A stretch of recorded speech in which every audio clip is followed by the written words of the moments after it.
lives flow on in endless song above life's lamentation. We hear the real, though far off song that hails the new creation. No storm can shake our inmost calm, while to that rock we're clinging. Since love is Lord of heaven and earth, how can we keep from singing?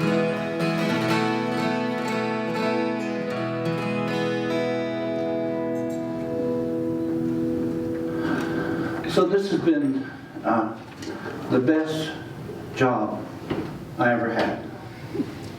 And you're the best people, at least with me, that I've ever had. You're the best congregation.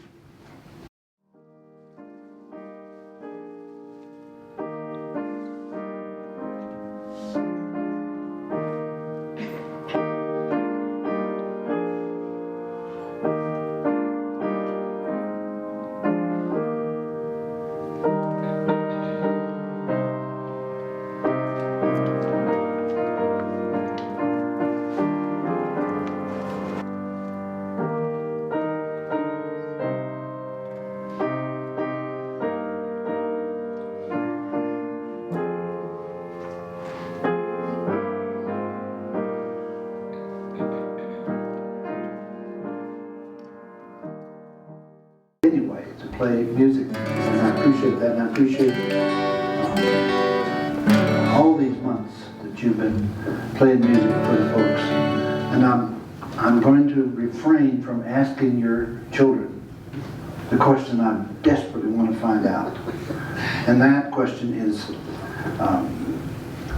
did they resent you playing in church when they were little? Because my kids did, and they resented my preaching, and they said they weren't going to come anymore unless I promised to stop preaching, and I'll do something else, and so on. So they long since gave up on me complying with their demands. But today I'm not going to preach. I'm just going to tell you the summaries of the things that I know to be true from the Bible.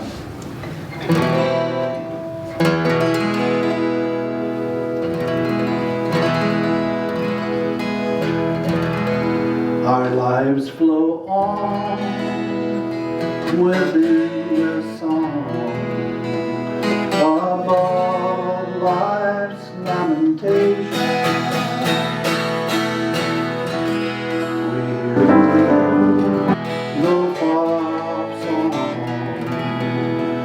That hails the new creation. No storm can shake our inmost calm, while to that rock we're clinging.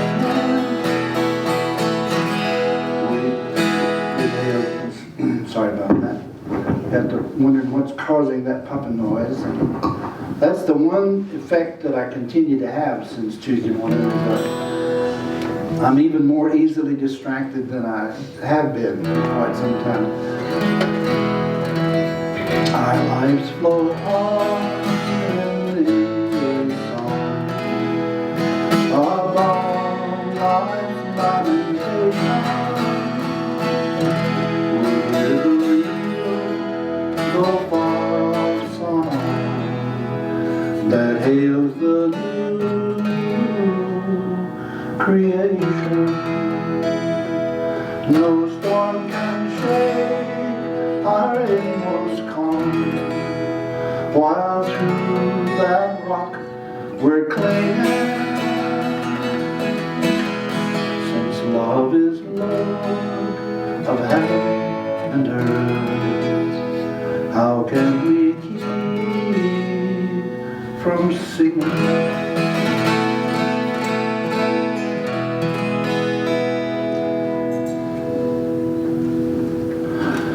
So this has been the best job I ever had. And you're the best people, at least with me, that I've ever had. You're the best congregation.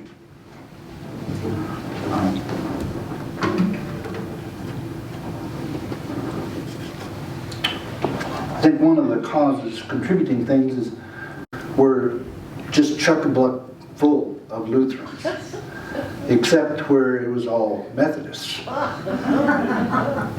And I was just the youth pastor there, and but anyway, I've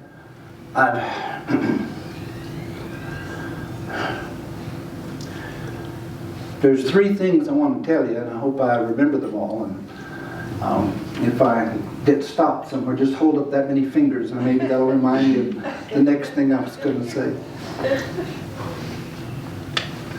So I've resigned now, as of the 15th of September. One of the things I took home from my adventure on Tuesday was God giving me pretty strong elbow in the ribs to face the fact that I'm a little bit old for this stuff now. It's hard to keep it all in balance. I wish somebody had told me in the very beginning of my pastoral career, which started in '84. I wish somebody told me in the beginning. They didn't. Probably I wouldn't have listened. But later on, when I had been thoroughly beat up by my experience with churches, they told me this: that the pastor, the good pastor, the right pastor, is not the guy who's particularly good at fundraising. He's not the guy who's good at praying. He's not necessarily good about making all of his visits to the little old ladies and the people in the hospitals and such like that. He may be decent at those things, but he's not a very good Sunday school superintendent picker, but the pastor, the real pastor, is the one whom God has chosen to come out of hiding and enact his or her spiritual struggle in front of everybody,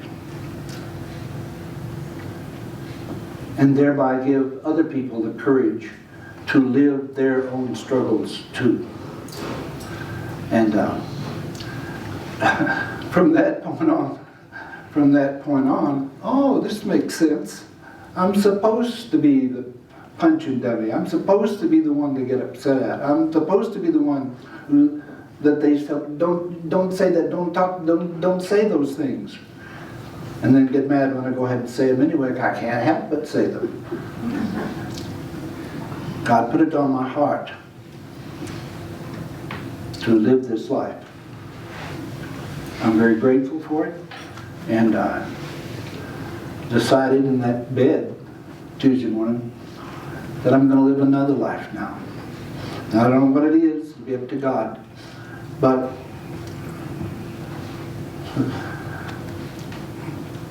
there's a Bob Dylan song that says, I ain't going to work on Maggie's farm no more.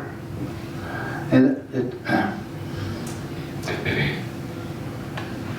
the churches are in the mess they're in because they did their job and not because they failed. They were asked by God to hold things together for 1,500 years, and they did. All of them, all of the flavors and brands. And now this is the throes, the end of their mission as denominations and all the other things that we're so familiar with and so fond of. I was doing just fine with Janita's Prelude until she played number 70. I got all choked up. That's the one from the Sibelius song. different words in that book. But I'm real fond of the church. And the Lutheran Church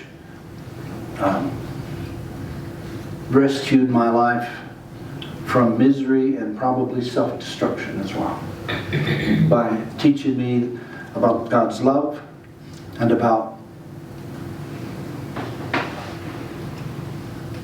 not being worth something as a human being. And the time for that is coming to a close. And a new kind of way of God loving the people will come into being and come into clearness. And you'll see it happening, and you'll feel it in your family and your friends and in the world. The church will, not the church we've had, but the new church that's coming, that God is sending to us, that church will make a difference in the world. And I have zero idea how that can be, but by faith I know it's true. And more by love I know it's true. By God's love for us, He won't just let us die in that bed. So that's what a real pastor is. And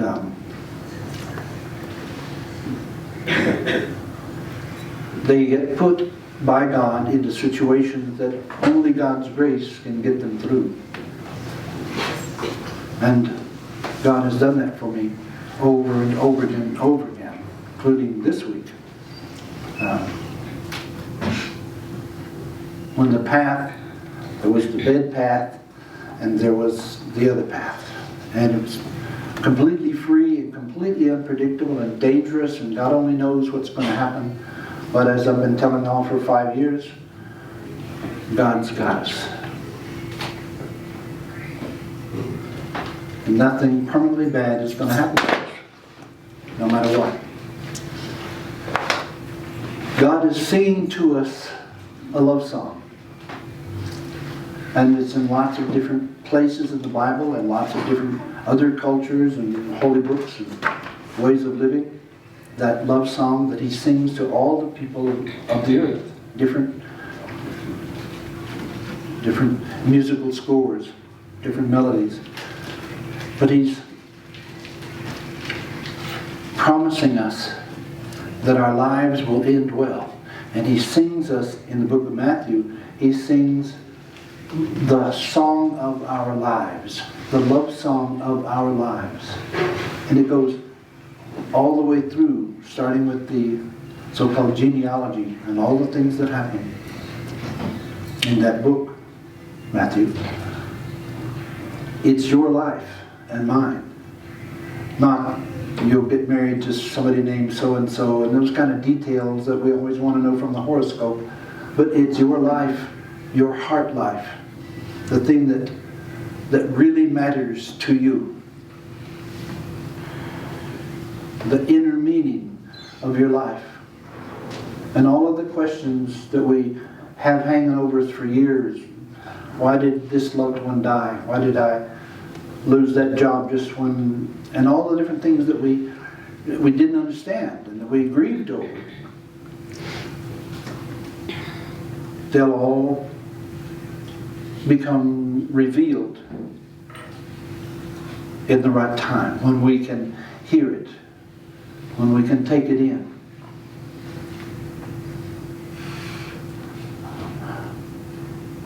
It's a love song. It's long. And it's about you and your children and your spouse and all the people that have ever mattered to you. It's about all those people. And it's about the people that you don't like. The people that you just soon would get off the planet. It's about them too. And the product, the creation of the beautiful song is to create in us love. To heal us from what different parts of the world have done to us. And my fervent longing is that when I die, I don't have any enemies left. I don't mean they've already died. That's an interpretation too. No, I mean, because Because you can go on hating people long after they've been dead. And that's really toxic. But I hope that there's nobody left that I have resentments or pains about. So that's about pastor, and that's about God loving you more than you can possibly imagine. And making sure and promising you and spelling it out in a love song how much God has been holding you in the palm of His hand all along and always will, no matter what.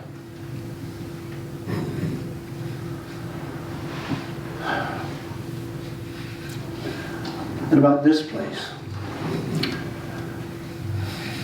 This is a God place.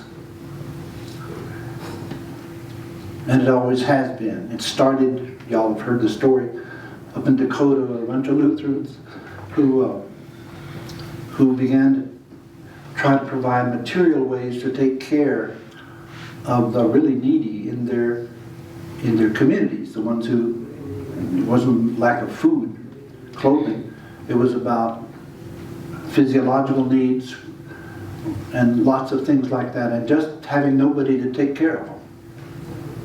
And it came from that. It came as a charity, a love action on the part of a bunch of Scandinavians, Germans. And the only trouble was they didn't know how to handle money. And there was thousands of bucks came in every day, every year from the farmers and such like that. And they stored them up like they always did. That's the German farmer way, store things up and never eat the last one. And they stored up the money, and then in the 1970s they lost their own children because of the cultural wars. They refused, were unable to adapt, and the young people quit coming back and left. And then 20 years later there were no young people in the churches, and all that money stored up got drained away, and they got in debt and didn't know what to do. So they sold out. They sold to a corporation. And I'm sure y'all have heard rumors through the last 2-3 years, and people leaving, employees leaving.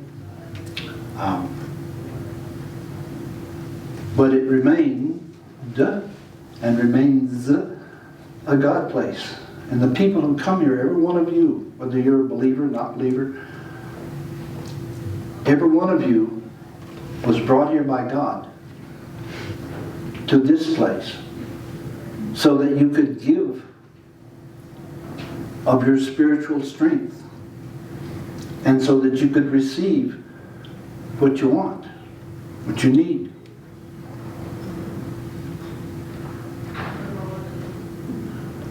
And when people go away, it's either they don't want it, that's possible, but also because they've received what they need and now they go on with their lives. Or they've given what they could give and now they go on with their lives. And things are getting kind of hard pressed now, the last 6-8 months, year. A lot of very significant lovers in the church, in this church, have left. And Conrad, of course, but many others. And the effort, the mechanical, corporational kind of effort to make this a money-making place keeps getting louder and louder, and we keep losing more and more money and getting further in the hole. And they're cutting off the very things they should have been doubling up on, the things that make workers happy. And it isn't necessarily even salary, but they're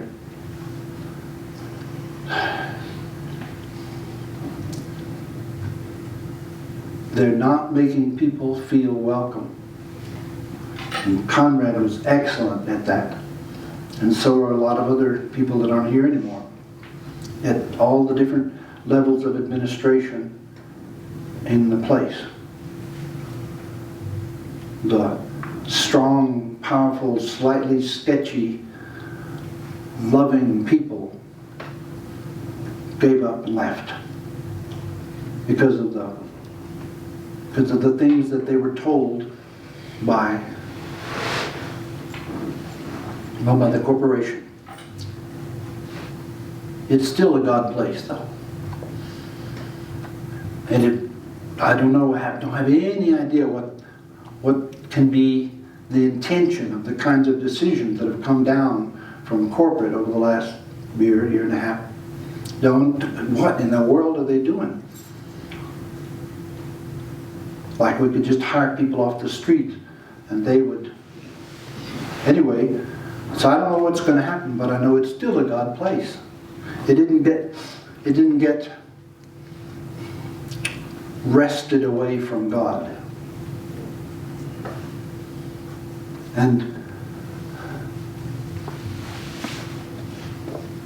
But God is not doing here what God was doing a while ago.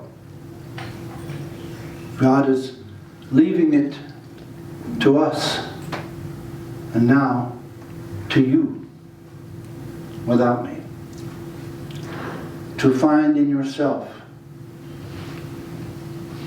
the miraculous, to find in yourself the holiness, to find in yourself the love, to be of value to the people around you. And you have it in you. You are the children of God. And that may be a label in some churches, but it's the truth here. You are the children of God. And it is given to you to have strength and laughters and rhythms and dances and all kind of energy to make of this place joyful, strong, loving, forgiving. To make this be the kind of place you want to live in. When you showed up, when we showed up, it was already like that. And now as things get tighter and tighter, it's up to us to reach in our hearts and make it that way again. And you have what it takes to do it. And all together as a team, you will be the medium of the miracle. And I just have one problem. I'll be here again next week, and after that, no. But I have a problem. And that is that there's considerably more of you here today than at any time in way over a year. So the meaning that I take from that is you all heard that I was going to be sick and gone, and so you came to church.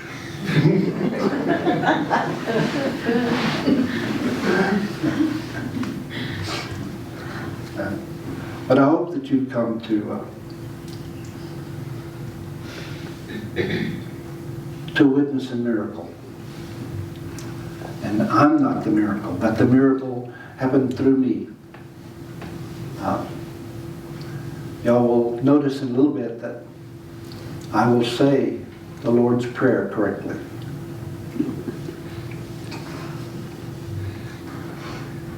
God repairs us and restores us and renews us and gives us back our sense of humor and our ability to love and be loved. And God does that over and over and over again.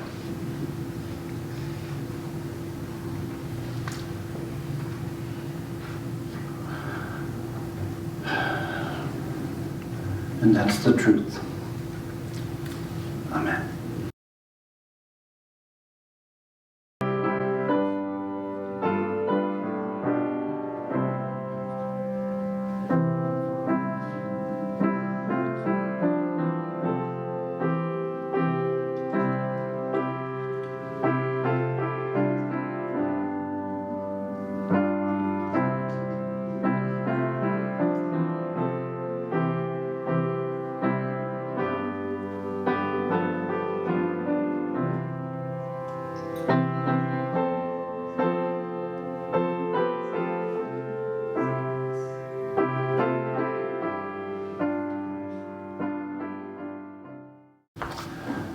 This is not the Lutheran supper or the Methodist supper. It's not even the Manzano del Sol supper. And it's certainly not Michael Ross's. This is the Lord's Supper. And we are all welcome. All of us.